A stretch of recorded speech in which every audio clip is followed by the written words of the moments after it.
À tous à la une de ce journal, décès d'une femme enceinte à Ziguinchor lors de son évacuation, un drame provoqué par pure négligence selon les proches de la victime qui imputent la faute aux forces de défense et de sécurité.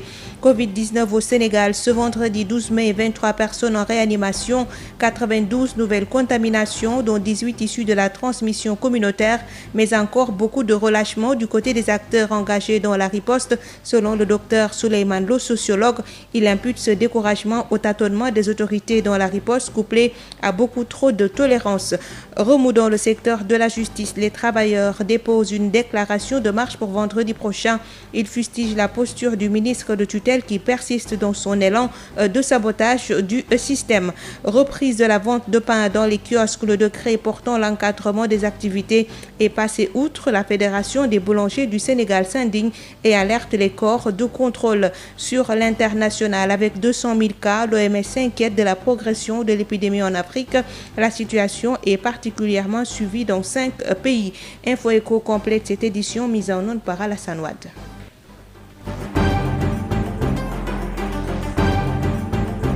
Sud-Soir. Marie-Rosalie Ndiaye. Une évacuation sanitaire vire au drame. Une femme enceinte décède au cours de son évacuation à Ziguinchor. La famille de la défunte lie le décès à la longue attente à la frontière à Mbak. Une famille attristée mais surtout en colère. Ignace Ndeye. Les faits remontent d'il y a juste quelques heures ce matin, lorsque Issaka Diallo, en état de grossesse très avancé, perd la vie au cours de son évacuation à Ziguinchor. Très affectée, la famille de la défunte ne cache pas sa colère. Elle qui accuse la police des frontières au niveau du poste frontalier d'Impact de négligence d'être à l'origine de la mort de cette dame. L'ambulance qui évacuait la malade a été bloquée au niveau de la frontière d'Impact pendant presque 1 heure. Ce qui serait à l'origine de la mort de son épouse, s'insurge Thierno Mika Diallo. On a arrivé à la frontière du Sénégal, ici à Mpac. J'ai expliqué les gens qui sont montés là-bas, les militaires. Ils ont dit qu'il faut que l'information remonte. Sinon... C'était à quelle heure? C'était vers 7 heures comme ça. Je lui dis, la femme là, elle est très fatiguée en ce moment-là. Elle devrait accoucher. Laissez-moi passer. Après, on va régler ça. Ils ont dit que non, c'est un risque. Il faut appeler d'abord. Et quand on est tous d'accord, on va laisser passer. Ma femme m'a appelé. Elle m'a dit, il faut me faire sortir dans l'ambulance. J'ai fait ça. Je lui dis, il faut patienter. Ça va passer tout de suite. Mais le commandant vient. Il m'avait dit que, attends, il va appeler. Et je ne sais pas qui il va appeler. Ils étaient bloqués là-bas pendant 50 minutes. En tout cas, ils étaient bloqués là-bas avec le malade. Donc, vous étiez dans une ambulance? Oui, j'étais dans une ambulance et j'ai appelé même au sapeur-pompier là-bas pour qu'il m'aide à avoir une ambulance pour qu'elle vienne rapidement. Hélas, sa femme très fatiguée va finalement succomber dans l'ambulance même. En parlant avec le chauffeur de l'ambulance du sapeur, je vois l'ambulance qui se trouve au niveau de Djegui là-bas. Il vient, je lui dis non, il faut rester, il y a une ambulance qui vient. Non, on a échangé, on est venu jusqu'à le poste là où on demande les gens des doutes là. Ok, on est arrivé là-bas, c'est là-bas que j'appelle ma femme. Pendant 3 fois, elle n'a pas répondu. Oui, elle est morte. Finalement, elle est morte. Rappelez que cette dame décédée ce matin au cours de son évacuation à Ziguinchor et son mari venaient de Ngoré, une ville bissau-guinéenne. Attristé, Thierno Mika Diallo qui pleure sa femme n'a qu'un seul message. Ce que je voulais dire, les autorités qui se trouvent au niveau de la frontière, si un autre cas revient, il faut qu'ils respectent les gens. Sinon, c'est leur négligence qui fait ça. Le destin, on ne peut pas le contourner. Mais ce qui est là, c'est leur négligence qui a fait ça. Ziguinchor, Ignace Dey, Sud FM. Ignace Dey, restons à Ziguinchor avec les tailleurs de la région regroupés au sein de l'association des tailleurs de Grand Dakar qui réclament 2 millions au maire de Ziguinchor. Ils avaient été mobilisés pour la confection de 10 000 masques, des masques destinés aux populations de la commune. Là d'attendre, ils ont assiégé ce matin la mairie. Ben Michel Kanfoudi. Ils ont assiégé ce matin la mairie de Ziguinchor pour réclamer leur argent aux autorités municipales. Ces tailleurs qui avaient été mobilisés par le maire de Ziguinchor pour la confection de masques destinés aux populations de la commune disent être fatigués d'attendre pour entrer dans leurs fonds. Samba Diao est le secrétaire général de l'association des tailleurs de Grand Dakar. Le 30 avril, monsieur le maire de la commune de Ziguinchor nous a appelé ici tous les tailleurs de la commune, une confection de max. Il nous a commandé 10 000 max. Nous avons confectionné les 10 000 max depuis le 2 mai. Il avait dit qu'on va terminer et ils vont nous payer dans une semaine. C'était le 2 jusqu'au 9 mai. Personne ne nous a donné 5 francs. C'est notre argent qu'on a pris pour confectionner ces max-là. Les 10 000 max est estimé à 2 millions. Nous avons terminé les max à temps, mais jusqu'à présent, il n'y a rien. on n'a rien quelque chose de clair au niveau du mairie. À chaque fois qu'on vient ici, nous rencontrons le secrétaire général. Il nous dit oui, c'est comme ça, c'est comme ci, c'est comme ça, c'est comme ça. On a fait des virements. Tout récemment, il nous a dit qu'il y a des virements. Mais jusqu'à présent, on n'a pas de preuves. Donc aujourd'hui, on est là pour que le mairie nous donne notre argent. Aujourd'hui, nous sommes le 12 juin. Nous sommes des pères de famille. Nous sommes des responsables de famille. Ces tailleurs qui se disent très affectés par la Covid-19 disent avoir même sacrifié leur famille pour la confection de ces masques. L'argent qu'on devrait faire pour la carême avec nos familles, c'est l'argent-là qu'on a pris pour confectionner, soit disant que d'ici d'une semaine, on va avoir ça. À 2 semaines du Korité.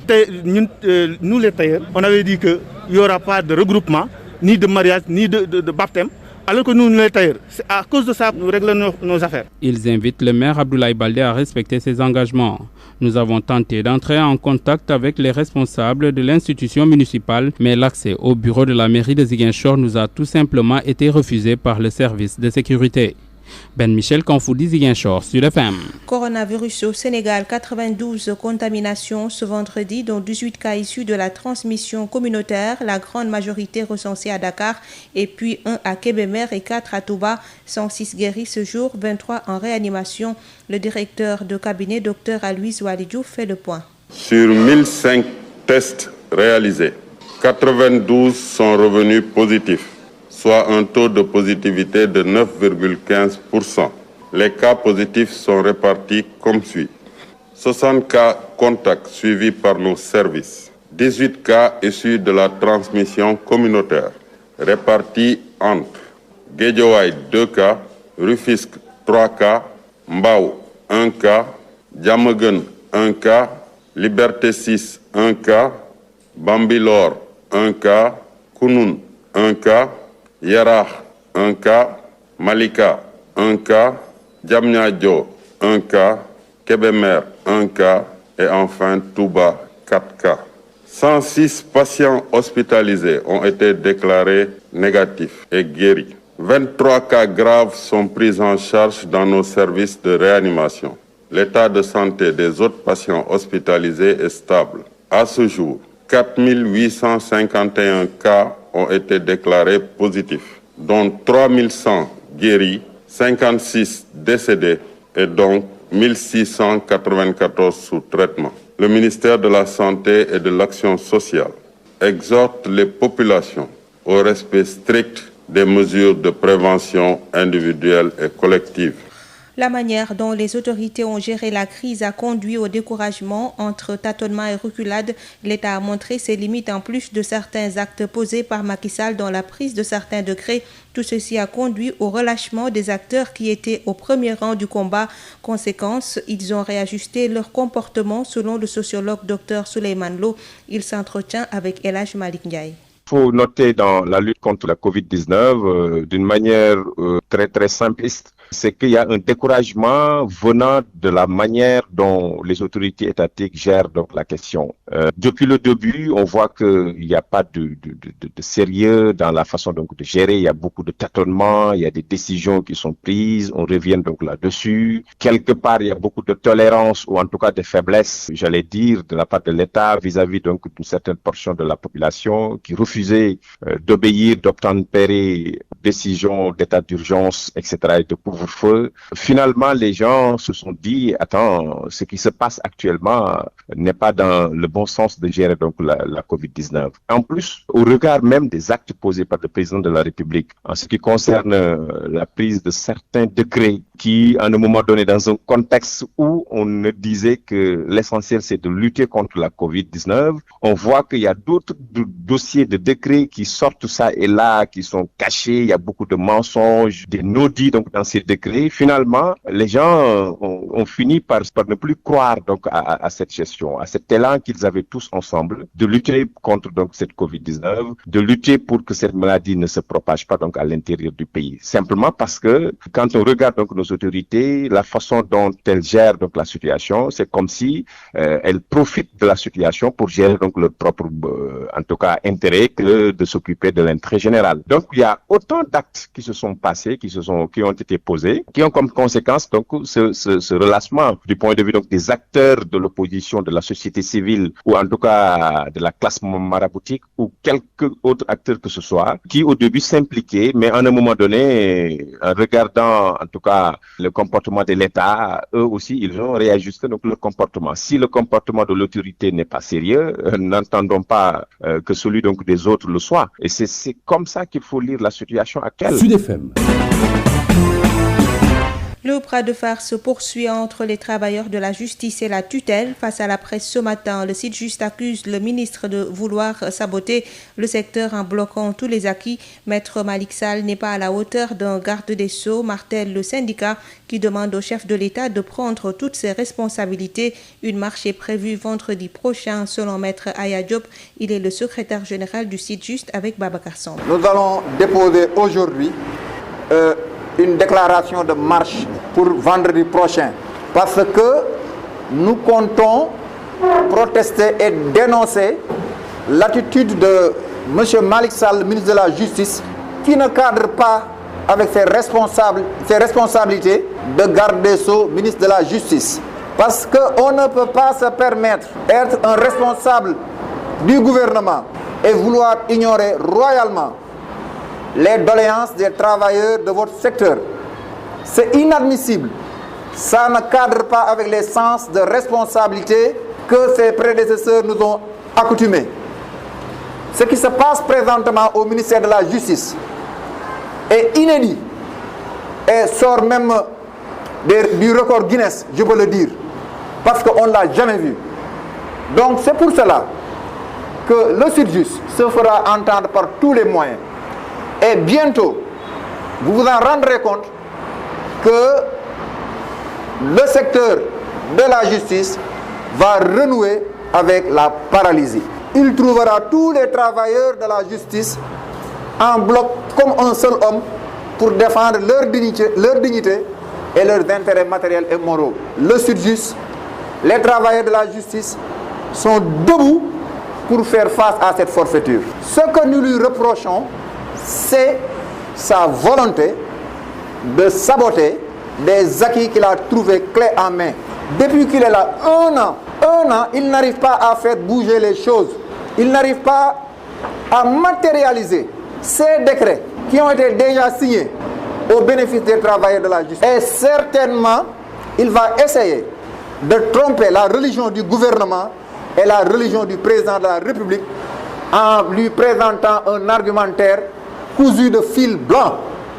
Que le président de la République fasse attention. À l'instant, Maître Aya Malick Diop, secrétaire général du SYTJUST, qui annonce une marche vendredi prochain. Bradage du littoral, la Ligue sénégalaise des droits humains, la rencontre africaine pour la défense des droits de l'homme et Amnesty International se joignent à la lutte. Les associations des droits de l'homme exigent l'ouverture d'une enquête pour identifier les personnes impliquées dans ces actes illégaux. Les droits de l'homiste appellent également à l'adoption de la loi portant gestion et la protection du littoral que les acteurs ne cessent de demander depuis 2014. Un audit doit être fait sur tous les bâtiments implantés sur le littoral, notamment à Dakar, précise le communiqué conjoint. Reprise de la vente de pain dans les boutiques, le constat est unanime. Certes, des kiosques sont implantés à l'extérieur de la boutique, mais ils sont gérés par le même boutiquier. Du côté des livreurs, ils reprennent service, mais exhortent les boulangers à se conformer. Sinon, c'est environ 8700 livreurs qui risquent d'aller au chômage. Le reportage de Moussa Thiam. La vente de pain se fait actuellement dans les kiosques devant des boutiques du quartier. Les boulangers veulent se conformer au décret par la création de kiosques, une situation qui risque d'envoyer 8700 livreurs au chômage, renseigne Abdou Karim Dia, président des livreurs du Sénégal. Boulangers attendent le délai du 30 pour entamer leur programme lié au décret. Vu la situation, si le ministre du tutelle n'intervient pas, il y aura de sérieux problèmes entre livreurs et boulangers. Nous, livreurs, nous avons pris la décision de ne pas reculer. Nous interpellons le ministre pour l'intervention immédiate de la situation. Concernant le décret, des 1700 boulangers contre 8500 livreurs. Il n'y a que des intérêts personnels des boulangers, ce qui pourrait engendrer un taux de chômage très forte. Le torchon brûle entre livreurs de pain et boulangers à cause des réformes instaurées sur la livraison. Pour les livreurs, l'implantation de points de vente ne respecteront jamais la distance réglementaire, a indiqué toujours Abdou Karim Dia. Aucun boulanger n'a respecté la distanciation. Actuellement, des boulangers ont commencé à confectionner des kiosques et acheter des véhicules pour la livraison du pain. Inadmissible selon les livreurs qui accusent ces derniers de vouloir se substituer à eux. Nous, livreurs, nous avons pris la décision de ne pas reculer. Sur ce, nous interpellons le ministre pour l'intervention immédiate de la situation. Nous lui avons adressé une lettre d'audience, mais pas de réponse pour l'instant. Banlieue dakaroise, Elas Moussa Thiam, Radio Sud FM. Et justement, en parlant de l'installation de kiosques à pain devant certaines boutiques, la Fédération nationale des boulangeries dénonce. Son président rappelle que seul un détenteur d'agrément peut exercer cette activité. Amadou Gaye interpelle les organes de contrôle. Il est avec Rapsa Elimanouane. Vraiment, là, c'est une situation désastreuse. Une situation qui n'honore pas la boulangerie sénégalaise. Une situation qui n'honore pas les directives du président de la République conformément au décret 2277. Je pense qu'il est temps que les corps de contrôle soient constamment sur le terrain par rapport à l'hygiène de la population. Comme vous l'avez constaté, il faut dire que personne aujourd'hui ne peut installer un kiosque à pain, je dis bien que ce soit boulanger, distributeur ou boutiquier, sans avoir une autorisation numérotée, non seulement de la mairie, mais du ministère du Commerce. Maintenant, les gens font ce qu'ils veulent. Ils ne respectent pas la distanciation. Une caisse doit être à 500 mètres d'une boulangerie et 300 mètres entre une caisse. Est-ce que vous avez vu ça? Le respect des normes d'hygiène dans ces caisses. Vous voyez des caisses même pas de 1 mètre carré. Or, la loi dit que c'est 1,50 m déjà, minimum. La hauteur, on ne respecte pas. Donc, c'est des cartons qu'on met. On ne respecte pas la population, à mon avis. Inacceptable. Et les gens voient ça. Ils font rien du tout. Ça, c'est déplorable. Tout le travail qu'on a fait est en train de tomber à l'eau. On voit des gens avec des pousse-pousse, des sacs à pain, qui livrent le pain comme ils veulent. Croyez que ce respect du décret va être respecté. En tout cas, nous, ce que nous voulons, c'est le ministère du Commerce, les services d'hygiène, la gendarmerie, la police, les collectivités locales doivent prendre cela en question. Parce que chacun de ces démembrements a un rôle à jouer dans le respect des normes d'hygiène, de qualité de distribution du pain. Que répondez-vous à ceux qui disent que votre responsabilité est engagée puisque c'est vous qui leur fournissez ce pain? Je ne défends aucun boulanger. Au moment où je vous parle, il y a des boulangers qu'on a, je dis bien, le ministère du Commerce a donné des amendes tous les jours. Et que cette personne continue à faire dans ce sens-là, mais il faut fermer la boulangerie. C'est ça la réalité. C'est-à-dire qu'il faut que les Sénégalais comprennent que nous ne protégeons aucun boulanger. Aucune boulangerie ne sera protégée. Mais quand même, on ne peut pas accepter certaines situations quand même qui perdurent. Effectivement, c'est les boulangers qui donnent le... Mais il y a des boulangers que nous avons identifiés dans ce processus-là. Mais il faut que quand même sur le terrain, qu'on nous respecte. À propos de l'installation des kiosques devant les boutiques, l'accessibilité géographique pose problème aux consommateurs et durant le Ramadan, les boulangers, par le biais de la Fédération nationale des boulangers du Sénégal, avaient promis que la DER leur accompagnait pour l'implantation des kiosques et jusqu'à présent rien n'est fait. Ainsi, il invite le ministère du Commerce à une visite de terrain pour le constat. Également, il dénonce l'usage du papier journal qui est banni pour des raisons d'hygiène. Nous écoutons Momad Sissé, vice-président de l'ASCOSEN, au micro de La nature a aujourd'hui vite. Et quand on fait des promesses qu'on ne tient pas et que le besoin y est, il va falloir que quelqu'un fasse à ses besoins. L'accessibilité géographique pose problème aux consommateurs. Les boulangers, par le biais de la fédération, avaient produit pendant le mois de Ramadan que la DER leur accompagnait pour l'implantation des kiosques. Jusqu'à présent, j'invite Madame le ministre à faire une visite de terrain pour regarder si les kiosques sont implantés. Je dis non, il n'y a pas de kiosque. Donc, pour ça faire une demande, le boutier peut bien suppléer le boulanger qui ne cherche qu'à diriger le consommateur vers sa boulangerie. Et nous avons remarqué que au lieu de 2 personnes qui vendent, généralement on ne trouve dans la boulangerie qu'une seule personne qui vend et encaisse de l'argent. Et nous avons aussi remarqué l'apparition du papier journal. Et ce papier journal était banni pour des raisons hygiéniques. Nous avons aussi remarqué l'apparition des queues au niveau de la boulangerie. Allez-y le matin à Fadia. La distanciation sociale n'est pas respectée. Donc, il va falloir que le consommateur se procure le pain à proximité. Les boulangers qui n'ont pas respecté leurs engagements et nous ont roulé dans la farine. Parce que depuis plus de 4 mois, qu'on ne veuille pas installer des kiosques pour que le consommateur s'approvisionne. Alors qu'on est en train de faire une promotion sur une plateforme où à diriger fortement les gens vers la boulangerie. Il y a des points où la boulangerie n'est pas accessible à certaines heures. À 6 heures du matin, vous allez à la boulangerie, vous n'avez pas votre temps. Parce que tout simplement, la réponse est que si vous faites la fournée à 6 heures du matin, 7 heures, 8 heures, ça va se refroidir et le consommateur n'en voudra pas. C'était pas ça avant. L'accessibilité doit être d'une manière permanente. Et j'attire l'attention de la direction du commerce intérieur à veiller à ce que les kiosques soient implantés, à ce que le papier journal disparaisse complètement. Des propos de Mohamed Sissé, vice-président de l'ASCOSEN, qui invite le ministère du Commerce à une visite de terrain pour faire le constat.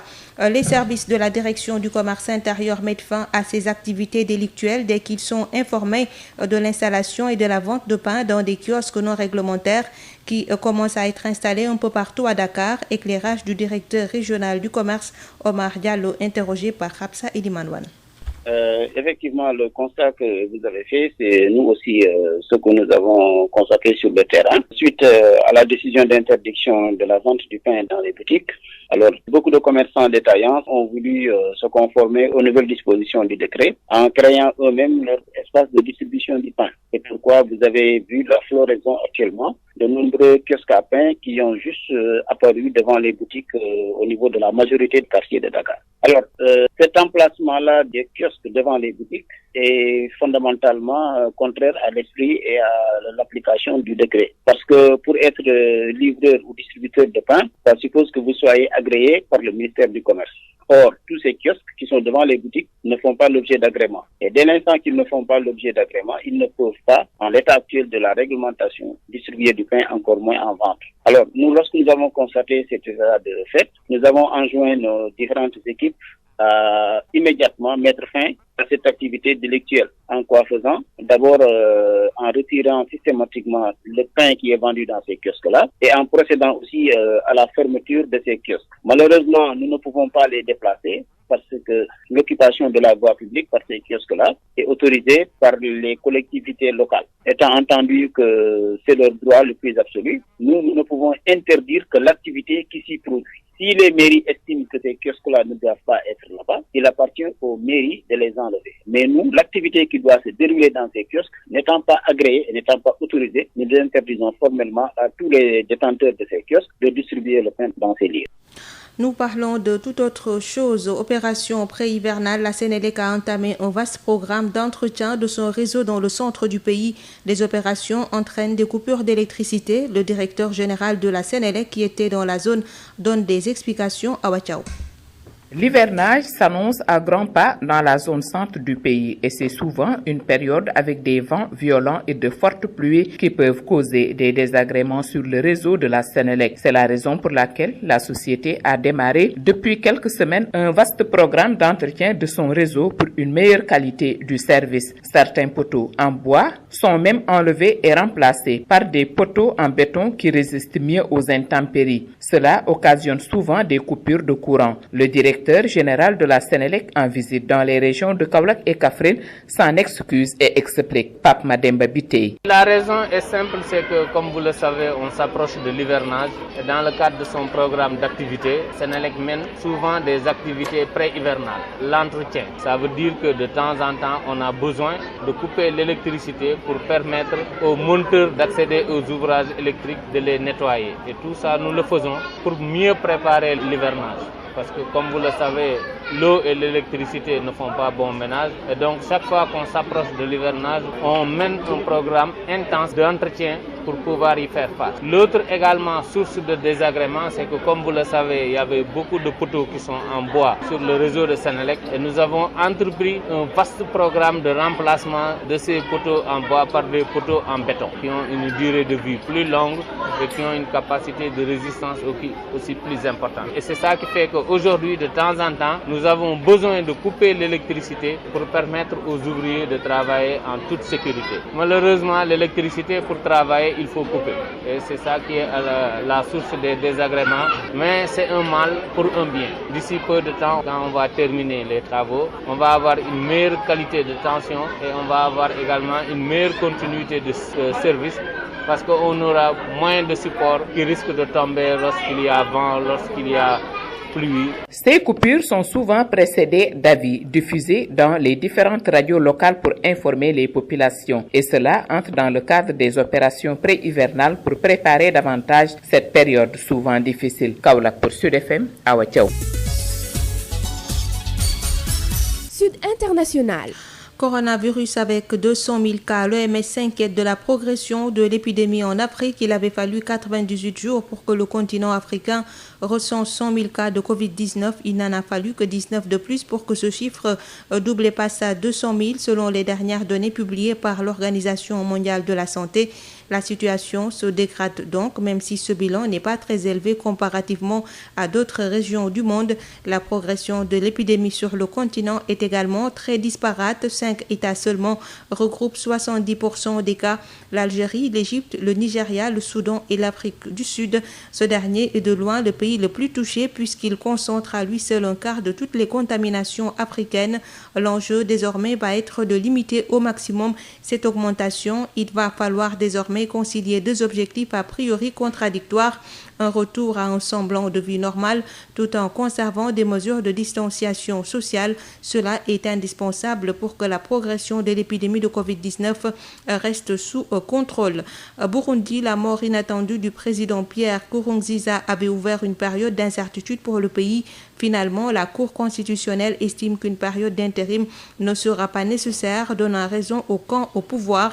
La prestation de serment du président élu en avril dernier devrait donc être avancée puisqu'elle était prévue initialement pour le mois d'août. Tout de suite, le journal de l'économie avec Rapsa Elimanouane. La BICIS, Banque internationale pour le commerce et l'industrie du Sénégal, la BICIS, la banque Le Monde qui change, vous offre le journal de l'économie. Bonjour et bienvenue. Les abeilles trouvent refuge dans les zones boisées et humides où elles trouvent plus facilement des fleurs à butiner. Justement, avec l'hivernage qui a démarré dans certaines régions du Sénégal, est-ce que ces pluies impactent l'apiculture? La réponse, c'est avec le colonel à la retraite Boubacar Dembélé, apiculteur de son état. Pour nos activités d'apiculture pendant l'hivernage, nous n'avons pas de soucis. Les ruches sont bien protégées et sont conçues de sorte à résister à toutes les intempéries. Même à certains feux de brousse quand c'est des ruches en ciment. Alors, ce sont les abeilles qui sont un peu embêtées par la pluie parce qu'elles ne peuvent pas évoluer dans l'eau. Les ruches en ciment, c'est plus compliqué que ça. En tout cas, c'est les ruches qui sont adaptées dans les zones tropicales avec la race d'abeilles Adansonii que nous avons ici. Parce que les autres qui sont en bois, elles marchent certes, mais elles marchent moins bien. Et il y a des défauts et il y a des inconvénients et des avantages de part et d'autre. Toujours est-il que pour les abeilles naturelles que nous avons au Sénégal, il est conseillé de faire les ruches en ciment. Est-ce que le métier nourrit son homme, colonel? Tout à fait, parce que les récoltes, c'est juste après les floraisons. Et disons, à partir du mois d'avril-mai, nous avons fini les floraisons de janvier à février-mars. On fait la récolte. À partir de là, on est obligé d'attendre pour certaines zones que l'hivernage passe, que les plantes ainsi que les cultures fleurissent pour que les abeilles remplissent les ruches de miel. Et à l'issue, au mois de novembre, on peut encore faire des récoltes de miel. Les chiffres d'affaires, en fait, dépendent des saisons de floraison et il y a des années où réellement on n'a presque rien, mais il y a des années où on peut se faire quand même quelques millions dans l'année. De 9 à 15 millions dans l'année quand on a le nombre de ruches qu'il faut. Nous recevions le colonel à la retraite Boubacar Dembélé, reconverti en apiculteur. Une baisse de 1,55% de l'indice BRVM10 suivie d'une chute de 1,13% de l'indice BRVMC. C'est ainsi que la Bourse régionale des valeurs mobilières a clôturé sa séance du 11 juin. La valeur des transactions est de 268 132 355 francs CFA. La capitalisation des actions s'élève à 4 118 607 538 566 francs CFA. Alors alors que celle des obligations est de 5 193 milliards 34 546 533 francs CFA. Le journal de l'économie, c'est fini. Merci de votre fidélité. La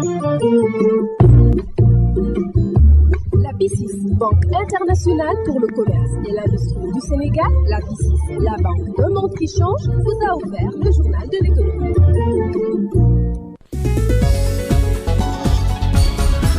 Marie-Rosalie Ndiaye. Mesdames, Messieurs, il est 18h passé de 30 minutes et c'est la fin de cette édition. Je vous rappelle les titres.